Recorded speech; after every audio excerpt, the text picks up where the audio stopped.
I've done these for a little while for one reason or another. Rick? So it says, Dear Rick. Hi. The title is Should I Cheat? So, you ready? Okay. I started playing golf more often at the end of 2020. And after joining a local club with a few friends, I got my first handicap of 19. Since then, we've tried to play as often as possible, but with my work commitments, I play once or twice a month. I've had a few lessons with the local pro. My handicap now is 15, so he's dropped 4 shots. I listened to one of your podcasts a few weeks ago when Guy mentioned playing golf on his own. I'd never played on my own, but thought, okay, I'll give it a try. So I've inspired someone, Rick. There you go. That's what I'm here to do. To be a loner. Yeah, to be a loner. That really hurt. When I did, the thing is, I texted you and said, Rick, do you want to come play golf today? And you were like, F off, mate. I work with you. That's about it. Who's this? Yeah. I delete your number on a weekend. That's not true. I said, unfortunately, sorry, I've missed a bit out. When I did, I found it very relaxing and actually played my best round ever, 6 over par. Wow. Unfortunately, as I was playing on my own, I couldn't hand in the card for my handicap. So again, that's a new thing over here in the UK with this world handicap system that launched, 2020 now, I think it was. You can actually play casual rounds with someone else who's got a handicap or on the England Golf app and hand in a score. Yeah. Up until 2 years ago, you couldn't do that with my account. My friends that I normally play with, after taking the mickey about me not counting all my shots, etc., offered to sign the card as they know that I wouldn't really cheat, that I'm obviously a genuine guy.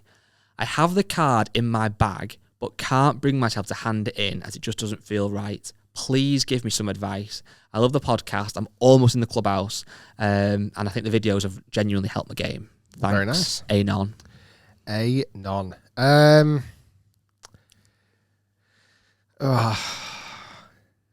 Well, I think I know I do know the answer, but I'll come on to the answer in a minute. I think whenever you played on your own, there are benefits sometimes of just playing on your own. Yeah. And I've found that, I remember being a junior, go out for 9 holes on my own, I always just think, why don't I play like this with other people? I'm playing unbelievable. Like, why is nobody here to witness this?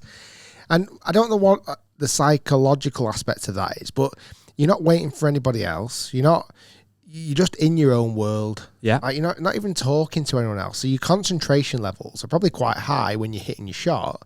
But in between shots, you're just enjoying the walk. You got no one to really speak to. You're just lost in your own mind. So I think from a performance benefit, there probably is a lot to be said about just playing on your own as a performance booster.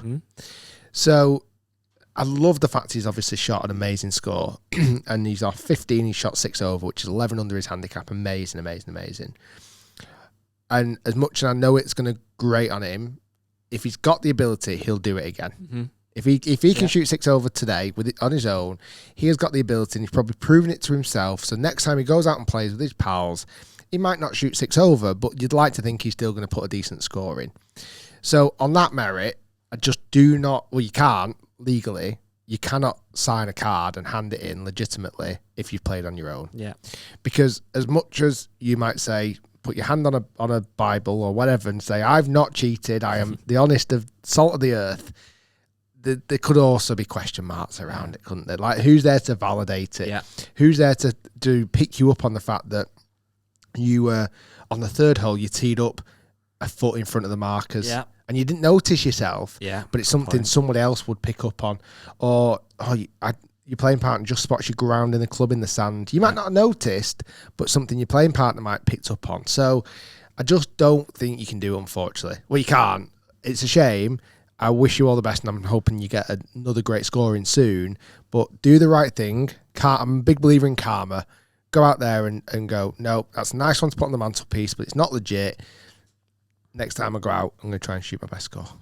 Good advice. I feel like you're going to come back and say, I'd cheat. You should cheat. No, you wouldn't. No, I wouldn't really. No, I think you're right. Like you said, it's... I think going back to your point, whenever anyone asks about hole in one, and you think it's got an asterisk next to it, this is the same. 100%. It's a score with an asterisk next to it. You're right. I think for me, you could look at another way. I don't believe this, but another way of looking at it, you might think, actually, if I don't put that score in, and I know that's my true ability, and I go out in the comp and shoot 6 over and win by a load, people might get annoyed at me. But realistically, that may or may not happen. But I think you're right. I think like golf is that one of the beauties, we've said this on other podcasts before, about the beauty of golf is, well, many different things, but is the honesty of it. Like, if you wanted to, if anyone listening wanted to, you could cheat every time you play. Yeah. It's sometimes small amounts, sometimes huge amounts. That's up to you if you want to or not. No, a lot of people won't see it or stop you, but it's for your own, like, it's a bit corny, but you are cheating yourself, aren't you? And I think in this instance, it's not really worth it. Like you say, if he's good enough to do it again, he will. Yeah. And if he did, even if he has played literally every shot perfectly, which I trust he has, and you put that card in, your handicap gets come down, and somehow it comes out that actually on your own. Next thing you get the golf club you're known as a cheat or whatever. It's just not really worth it. But I think as soon as you're branded as a cheat at a golf club as well, that's one of the worst, isn't it? And also as well, like you said, I know it's a bit unfair, but like playing on your own, whether it makes you play better or worse, obviously everybody will be different. It's kind of in some regard, not a true test, but part of. It shouldn't be this, but it is the case. Part of shooting a good score when you're with friends or playing partners, competitors, is that little bit more pressure as well. Like if you're playing with 3 other guys having a good round and one of them says after 15, have you got a good round going? Whether they do it intended to put you off or not, I'd like to think they wouldn't do. That might get in your head a bit. Whereas when you play on your own, and also I think lastly as well, I'm sure, don't quite know the rules in this, somebody might correct me, I'm sure you're meant to say before you play that you're going to put it in as a round. You can't just play and go, oh, that'll do. I think that's the case. I think you are right. I might be wrong. Yeah, I think you are right with that. So don't cheat, Richard. Oh, no, it's not Richard. That's Aeon, isn't it? He actually is called Richard as well. Oops. Richard Shiels. No, I'm joking. No, he's not got a name. So yeah. Shot 6 over. Yes. Yeah. We've got a couple of questions.